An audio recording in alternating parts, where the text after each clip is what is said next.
அஸ்ஸலாமு அலைக்கும் வரஹ்மத்துல்லாஹி தஆலா வபரகாத்துஹு. அஊது பில்லாஹி மினஷ் ஷைத்தானிர் ரஜீம். பிஸ்மில்லாஹிர் ரஹ்மானிர் ரஹீம். தொழுகையின் சிறப்புகள். ஜமாத்துடன் தொழுவதில் எவ்வளவு நன்மைகள் கிடைக்கின்றன என்பதை நபிகள் நாயகம் ஸல்லல்லாஹு அலைஹி வஸல்லம் பலமுறை விளக்கியுள்ளார்கள்.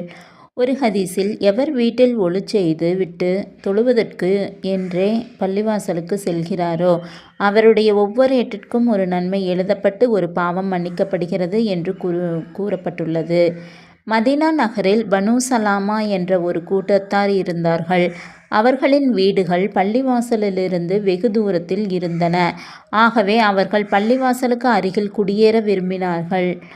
இதை கேள்விப்பட்ட நபி பெருமானார் ஸல்லல்லாஹு அலைஹி வஸல்லம், நீங்கள் அங்கேயே இருங்கள், நீங்கள் தொழுவதற்காக பள்ளிவாசலுக்கு எடுத்து வைக்கும் ஒவ்வொரு எட்டிற்கும் நன்மை கிடைக்கும் என்று கூறினார்கள்.